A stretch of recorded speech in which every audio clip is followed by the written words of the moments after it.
only Spanish. She only wants to work with Spanish people, you guys. Okay, well. So if you speak English, don't ask her to be your nurse. I'll reject you. No. Please get vaccinated. Oh, this isn't a vaccination video.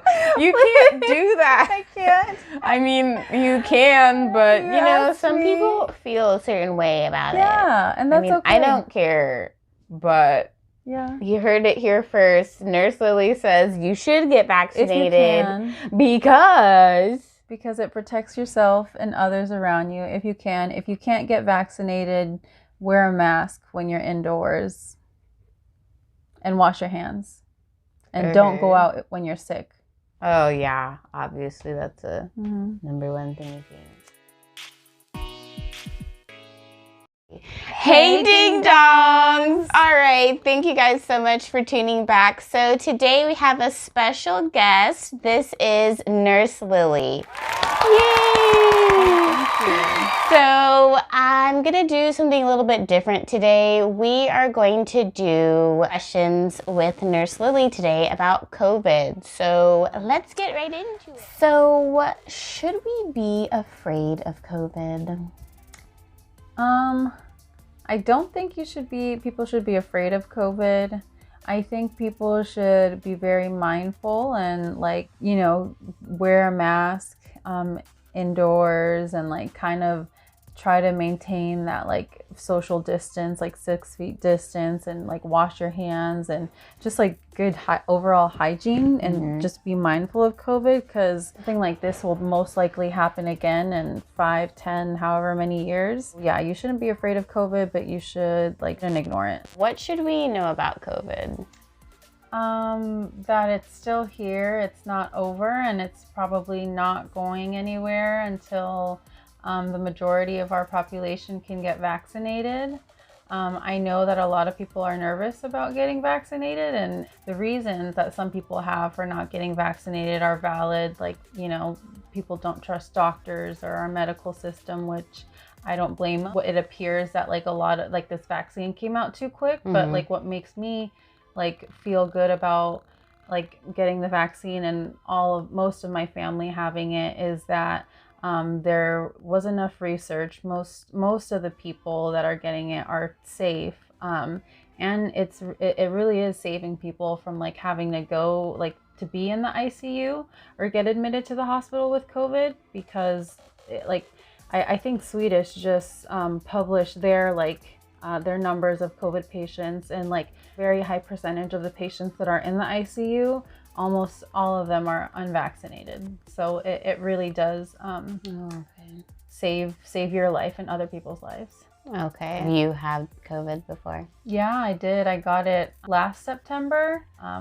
Were you vaccinated before? Or? No, we didn't have the vaccine yet. Okay, so people that are coming into the hospital are usually unvaccinated. Yeah. Have you seen any vaccinated people that have been on their deathbeds with COVID? Or I haven't, honestly. But I also don't take care of extreme cases or super sick COVID patients, the ones that are on ECMO, which are machines that are basically pumping their body for them, or ventilators, which are breathing for them. So what patients do you do then?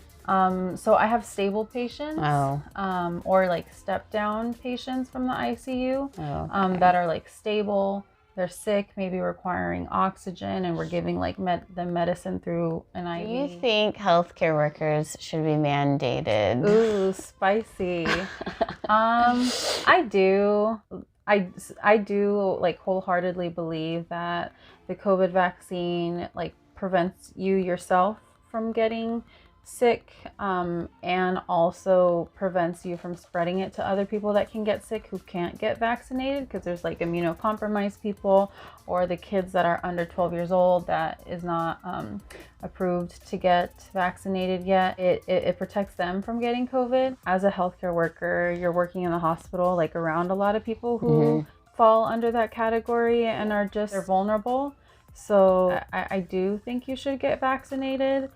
If you work in any public sector. Obviously, there are like exemptions, and you can, you know, if that applies to you, go ahead and use it for the good of yourself and for your community. I think you should get vaccinated. Okay.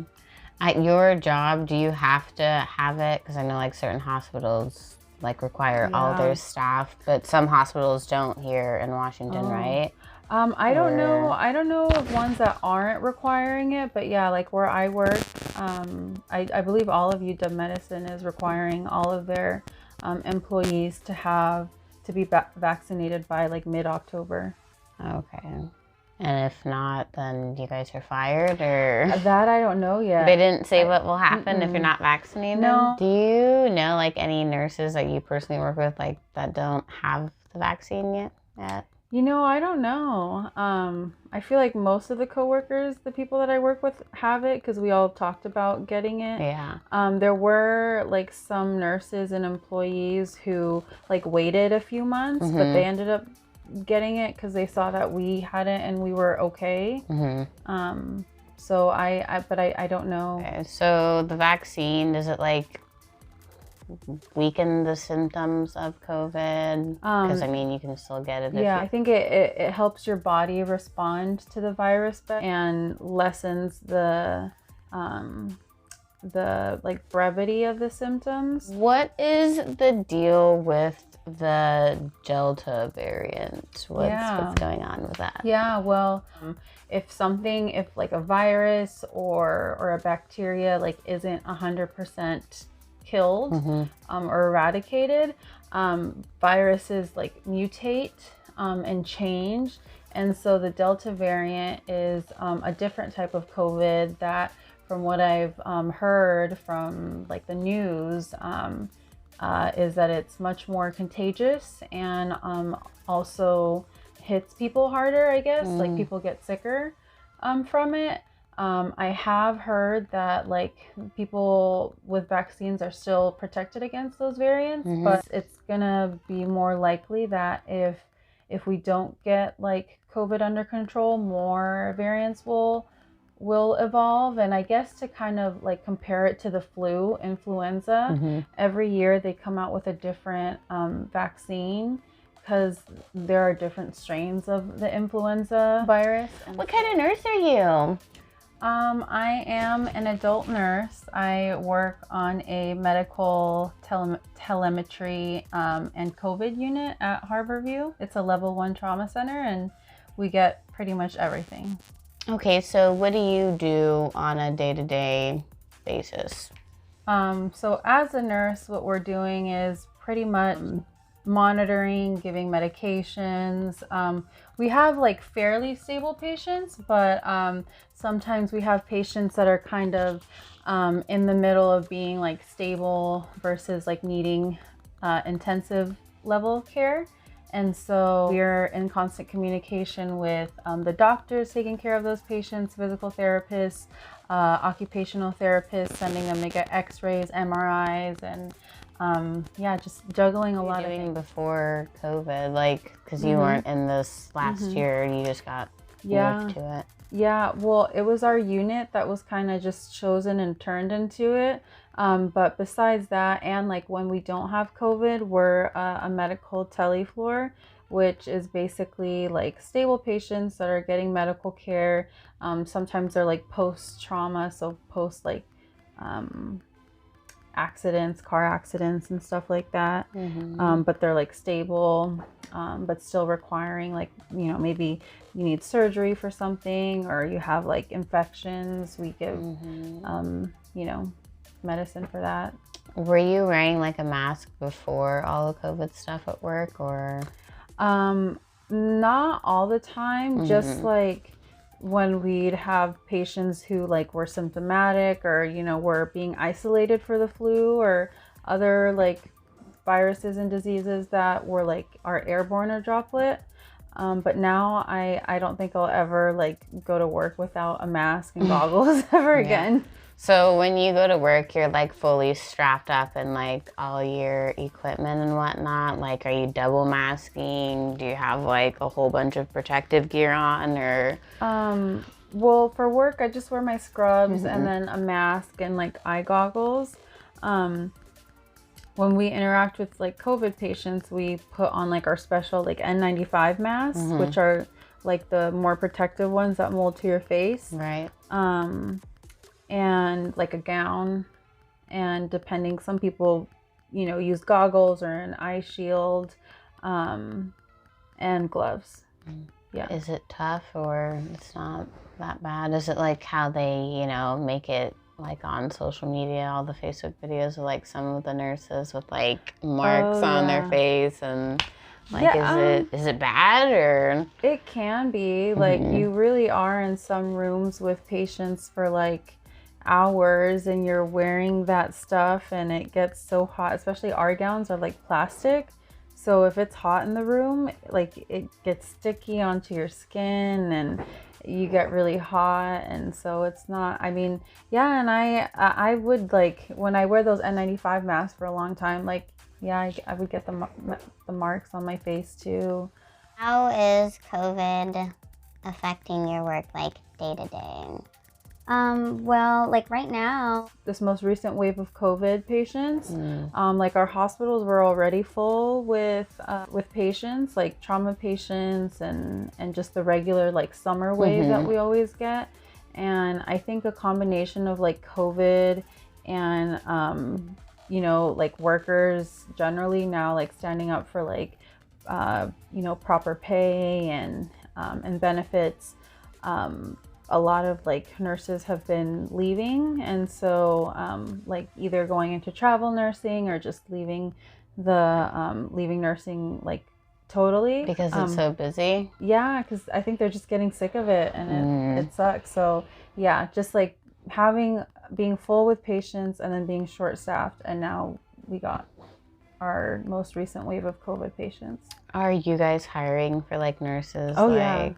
Have you been hiring like since you started working there, or just like because of COVID, like you guys need more now than ever? Or I think because of COVID, like now, like my floor used to be generally like a floor where nurses would stay forever, and a lot of people are quitting. A lot of people are like leaving to do other things.